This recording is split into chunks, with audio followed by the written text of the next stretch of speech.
لیکن یہود نصارہ نے وہ لوگ ان کی مانتے نہیں تھے. وہ دین پھیلانے کی کوشش کرتے تھے, ایک اللہ کی طرف لے جاتے تھے, لیکن وہ جاتے نہیں, جیسے آج بریلوی نہیں جا رہے قرآن حدیث کی طرف. بعد میں ان کی وفات ہو گئی تو وہ ان کو حاجت روا اور مددگار مان بیٹھے یہودی اور نصارہ, کہ یہ حاجت روا ہے, مددگار ہے, اللہ نے ان کو اختیار دیا. تو انہوں نے ان کی قبریں بنا لی, سجدہ کرنا شروع کر دیا اور ان سے مانگنا شروع کر دیا. ٹھیک ہے, تو اللہ کے رسول نے لعنت فرمائی ہے کہ اللہ کی ان پر لعنت ہو.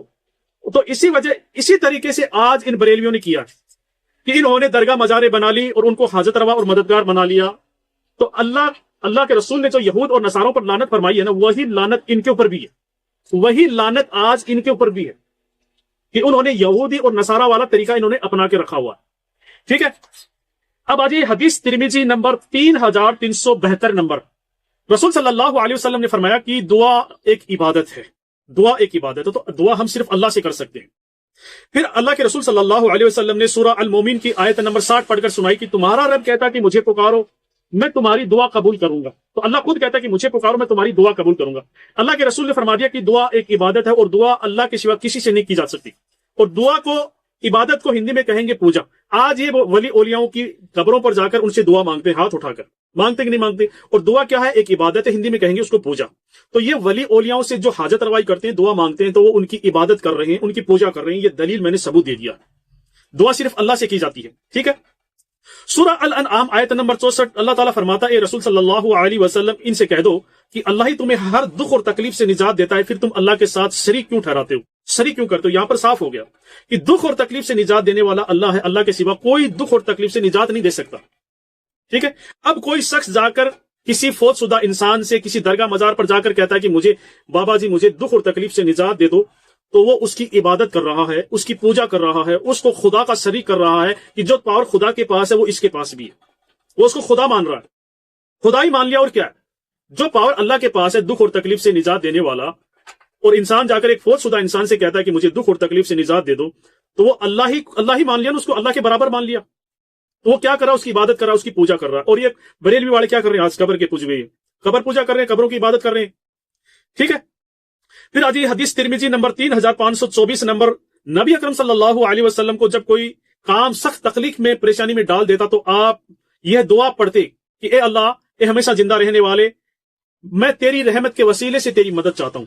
تو نبی اکرم صلی اللہ علیہ وسلم خود پریشانی میں ہوتے تو وہ کسی نبی کی مزار پر نہیں جاتے, قبر پر جا کر ان سے حاجت روائی نہیں کرتے تھے, وہ اللہ تعالیٰ سے مانگتے تھے, اللہ کے سامنے فریاد کرتے تھے کہ اللہ مجھے دکھ اور تکلیف سے نجات دے دے تیری رحمت کے وسیلے سے, تیری رحمت کے ذریعے. تو یہاں پر نبی اکرم صلی اللہ علیہ وسلم کا طریقہ چلے گا, اور وہی حق اور وہ سچ ہے. اگر آپ کے اوپر کوئی پریشانی, دکھ اور تکلیف آتا ہے تو اللہ رب العالمین سے آپ دعا کریں. تو دعا ایک عبادت ہے, آپ اللہ کی عبادت کریے, ہاتھ اٹھائیے, دعا کریے اللہ تعالیٰ سے. اگر آپ کسی مزار پر جا کر اس سے کہتے ہیں کہ بابا جی مجھے دکھ اور تکلیف سے نجات دے دو, میں پریشانی میں, مجھے پریشانی دور کر دو, تو آپ اس کی عبادت کر رہے ہیں, آپ کی اس کی پوجا کر رہے ہیں. اور وہ طاقت اس قبر والے کے پاس نہیں ہے, وہ کسی کی پریشانی دور نہیں کر سکتا. کوئی قبر والا کتنا بھی بڑا ولی ہو, نبی ہو, وہ نہیں کر سکتا. وہ وفات پا گیا, اس دنیا سے چلا گیا. تو اللہ کے رسول صلی اللہ علیہ وسلم نے کئی حکم نہیں دیا اپنے صحابہ کو, اور نہ خود کسی مزار درگاہ پر جا کر انہوں نے مدد مانگی, نہ صحابہ نے مانگی. ٹھیک ہے, پھر آج یہ سورہ ہود آیت نمبر 6. زمین پر چلنے والی اللہ کی مخلوق میں سے کوئی ایسا جاندار نہیں ہے کہ جس کا رزق اللہ نے اپنے ذمے نہیں لے رکھا ہو. تو یہ رزق دینا اللہ کے ذمے ہے. اللہ تعالیٰ کہتا ہے کہ تم رزق کی تلاش میں پھرو, رزق میں دوں گا. اب آپ کہیں گے کہ اللہ ہمارے کو گھر پہ بیٹھے ہوئے کیوں نہیں دیتا. اللہ تعالیٰ کہتا ہے کہ تم تلاش میں نکلو, پھر میں دوں گا آپ کو, کہیں نہ کہیں سے میں رزق دوں گا, آپ رزق کی تلاش میں نکلو. تو اللہ تعالیٰ نے جو دماغ دیا نا ہمارے کو انسان بنایا ہے, تو ہمارے کو یہ حکم بھی دیا ہے کہ تم تلاش میں نکلو رزق کی, میں تمہیں رزق دوں گا. سمجھے کہ نہیں. صرف ایک جانور ہے, وہ خود نکلتا ہے چارہ ڈھونڈنے کے لیے, جھاڑیاں وغیرہ ڈھونڈنے کے لیے, کھانے کے لیے, اپنا پیٹ بھرنے کے لیے, تو اللہ اس کو دیتا ہے, اس کو بھی رزق دیتا ہے. لیکن ان قبر پوجنے والوں کو اللہ پر یقین نہیں ہے, ایک فوت شدہ انسان پر یقین ہے جس کا رزق اللہ نے زمین سے اٹھا لیا. ٹھیک ہے, اب آج یہ حدیث صحیح بخاری نمبر 1013, 1014, 1015, 1016, 1017. رسول صلی اللہ علیہ وسلم جمعے کا خطبہ دے رہے تھے. ایک شخص آیا کہ یا رسول اللہ صلی اللہ علیہ وسلم بارش کے لیے دعا کر دیجئے, جانور بھوک سے مر رہے ہیں. آپ صلی اللہ علیہ وسلم سے نہیں کہا کہ آپ بارش برسا دیجئے, اس شخص نے آ کر کہا کہ آپ بارش کے لیے دعا کر دیجئے. تو رسول صلی اللہ علیہ وسلم نے ہاتھ اٹھائے, دعا کی, بارش ہوئی. ٹھیک ہے, پھر نبی اکرم صلی اللہ علیہ وسلم کی وفات کے بعد کا واقعہ ہے. حدیث صحیح بخاری نمبر 1010 نمبر. عمر رضی اللہ عنہ کے زمانے کے اندر جب اقال پڑ جاتا, بارش نہیں ہوتی, تو عمر رضی اللہ عنہ اور ان کے ساتھی